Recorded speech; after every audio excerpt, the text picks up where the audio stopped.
41 Where dost thou stand behind them all, my lover, hiding thyself in the shadows? They push thee and pass thee by on the dusty road, taking thee for naught. I wait here weary hours, spreading my offerings for thee, while passers-by come and take my flowers, one by one, and my basket is nearly empty. The morning time is past, and at noon, in the shade of evening, my eyes are drowsy with sleep. Men going home glance at me and smile and fill me with shame. I sit like a beggar maid, drawing my skirt over my face, and when they ask me what it is I want, I drop my eyes and answer them not. Oh, how, indeed, could I tell them that for thee I wait, and that thou hast promised to come? How could I utter for shame that I keep for my dowry this poverty?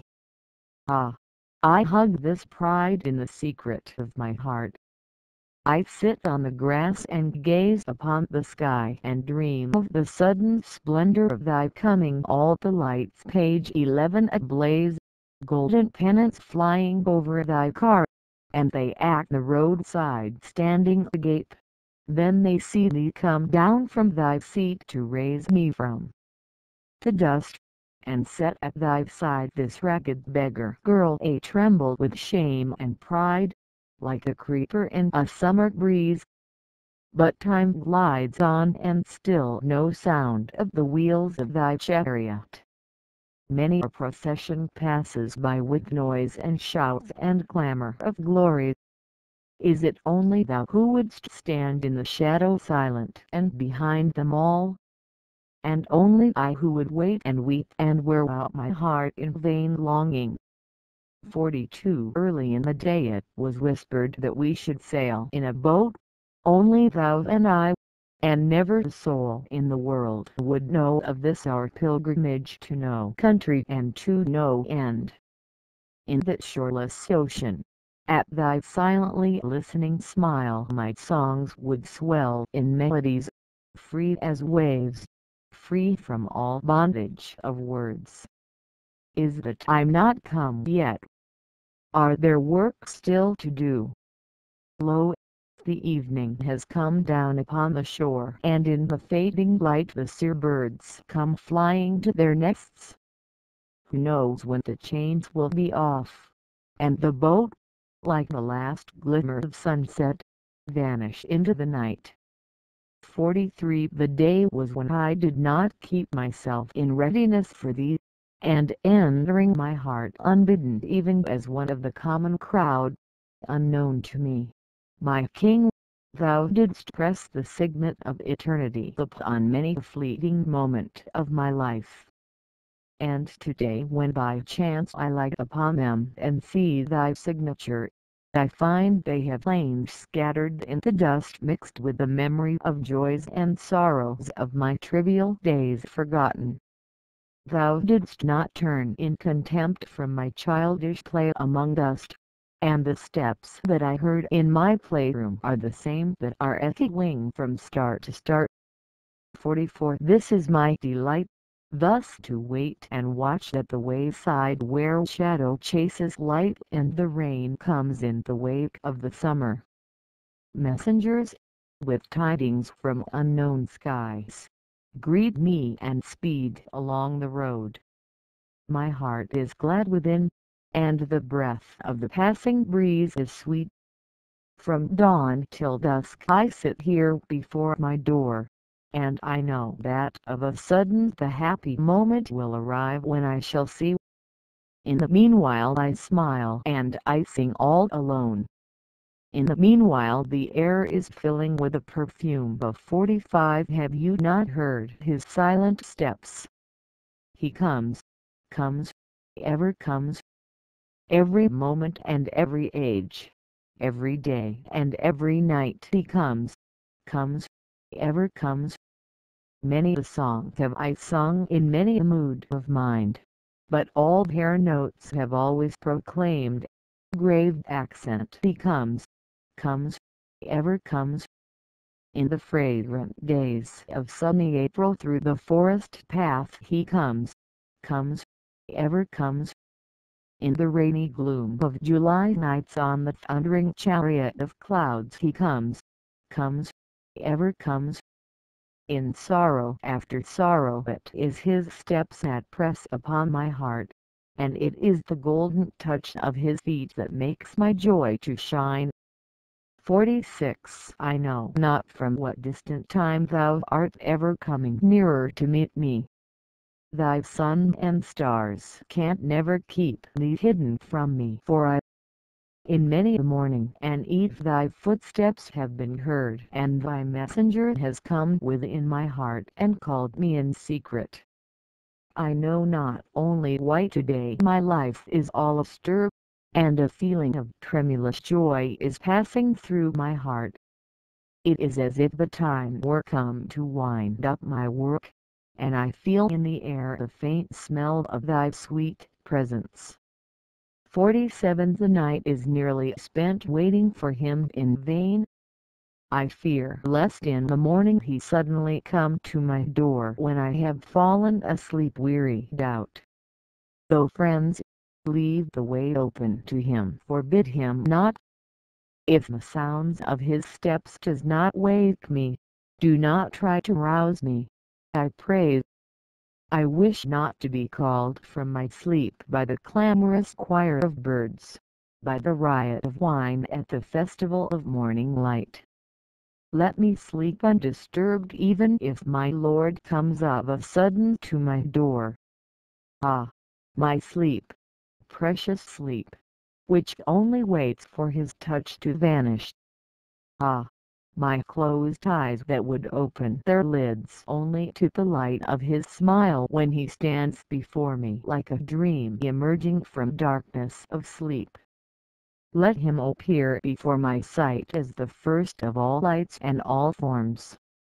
The first thrill of joy to my awakened soul, let it come from his glance. And let my return to myself be immediate return to him. 48. The morning sea of silence broke into ripples of bird songs, and the flowers were all merry by the roadside, and the wealth of gold was scattered through the rift of the clouds while we busily went on our way and paid no heed. We sang no glad songs nor played, we went not to the village for barter, we spoke not a word nor smiled, we lingered not on the way. We quickened our pace more and more as the time sped by.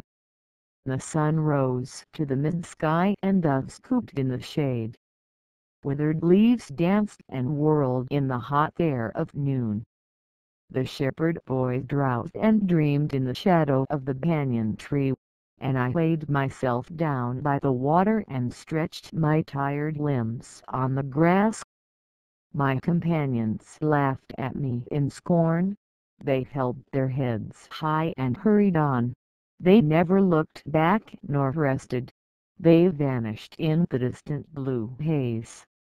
They crossed many meadows and hills, and passed through strange, faraway countries. All honor to you, heroic host of the interminable path. Mockery and reproach pricked me to rise, but found no response in me. I gave myself up for lost in the depth of a glad humiliation in the shadow of a dim delight. The repose of the sun-embroidered green gloom slowly spread over my heart. I forgot for what I had traveled, and I surrendered my mind without struggle to the maze of shadows and songs. At last, when I woke from my slumber and opened my eyes, I saw thee standing by me, flooding my sleep with thy smile. How I had feared that the path was long and wearisome, and the struggle to reach thee was hard. 49. You came down from your throne and stood at my cottage door. I was singing all alone in a corner, and the melody caught your ear. You came down and stood at my cottage door. Masters are many in your hall, and songs are sung there at all hours. But the simple carol of this novice struck at your love. One plaintive little strain mingled with the great music of the world, and with a flower for a price you came down and stopped at my cottage door. 50 I had gone a-begging from door to door in the village path, when thy golden chariot appeared in the distance like a gorgeous dream, and I wondered who was this king of all kings. My hopes rose high and methought my evil days were at an end, and I stood waiting for alms to be given unasked and for wealth scattered on all sides in the dust. The chariot stopped where I stood. Thy glance fell on me and thou camest down with a smile. I felt that the luck of my life had come at last. Then of a sudden thou didst hold out thy right hand and say grave accent, "What hast thou to give to me?" Ah, what a kingly jest was it to open thy palm to a beggar to beg. I was confused and stood undecided, and then from my wallet I slowly took out the least little grain of corn and gave it to thee. But how great my surprise when at the day's end I emptied my bag on the floor to find the least little gram of gold among the poor heap. I bitterly wept and wished that I had had the heart to give thee my all. 51 The night darkened. Our day's works had been done. We thought that the last guest had arrived for the night and the doors in the village were all shut. Only some said the king was to come. We laughed and said grave accent, "No, it cannot be." It seemed there were knocks at the door and we said it was nothing but the wind. We put out the lamps and lay down to sleep. Only some said, grave accent, "It is the messenger." We laughed and said grave accent, "No, it must be the wind." There came the sound in the dead of the night. We sleepily thought it was the distant thunder. The earth shook, the walls rocked, and it troubled us in our sleep. Only some said it was the sound of wheels. We said in a drowsy murmur, grave accent, "No, it must be the rumbling of clouds." 52 I thought I should ask of thee, but I dared not, the rose wreath thou hadst on thy neck. Thus I waited for the morning, when thou didst depart, to find a few fragments on the bed. And like a beggar I searched in the dawn only for a stray petal or two. Ah me, what is it I find? What token left of thy love? It is no flower, no spices, no vase of perfumed water. It is thy mighty sword, flashing as a flame, heavy as a bolt of thunder. The young light of morning comes through the window and spreads itself upon thy bed. The morning bird twitters and asks, grave accent, "Woman, what hast thou got?" No, it is no flower, nor spices, nor vase of perfumed water, it is thy dreadful sword. From now I leave off all petty decorations.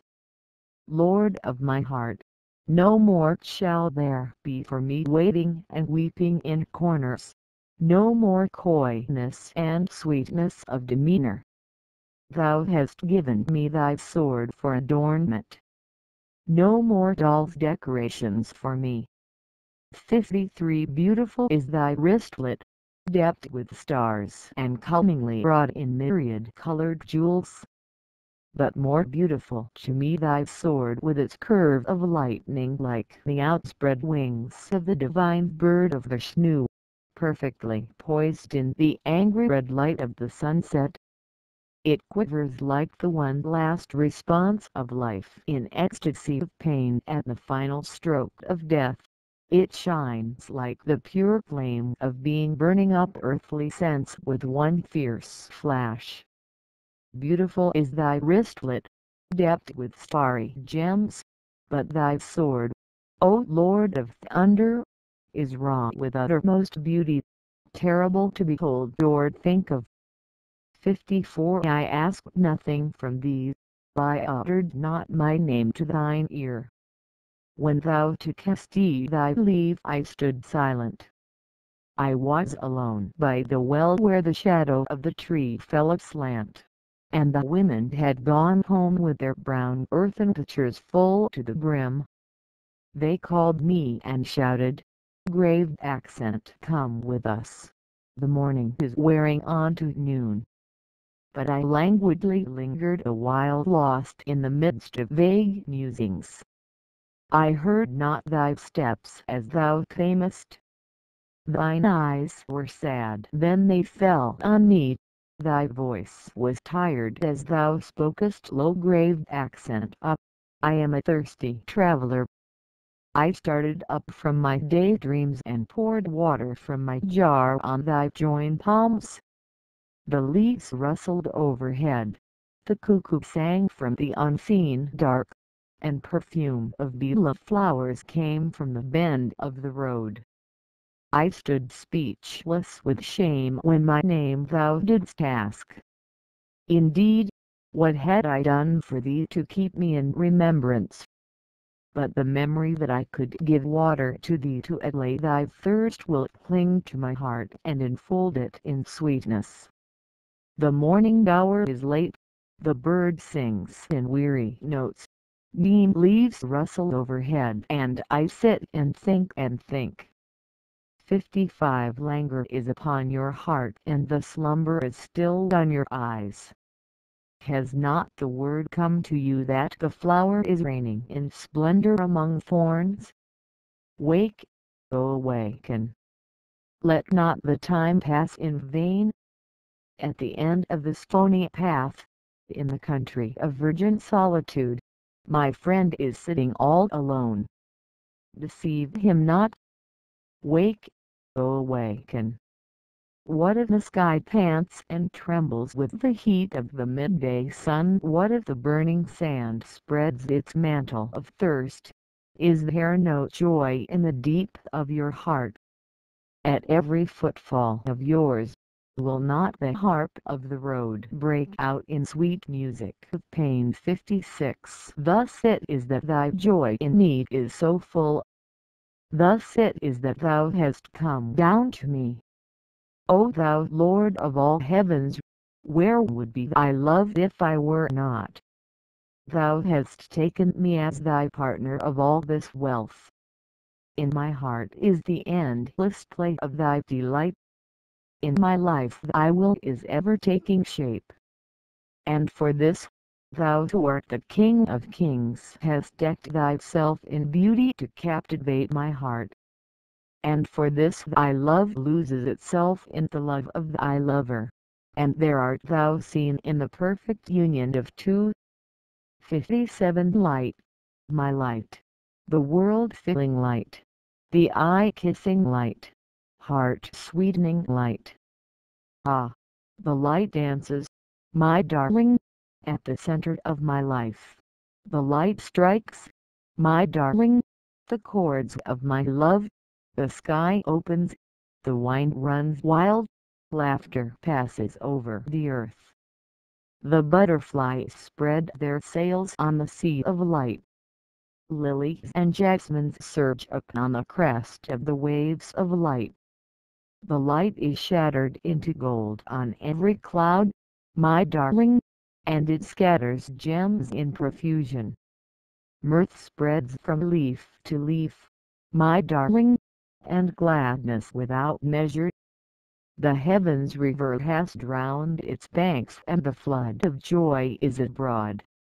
58 Let all the strains of joy mingle in my last song, the joy that makes the earth flow over in the riotous excess of the grass, the joy that sets the twin brothers, life and death, dancing over the wide world, the joy that sweeps in with the tempest, shaking and waking all life with laughter. the joy that sits still with its tears on the opened red lotus of pain, and the joy that throws everything it has upon the dust, and knows not the word.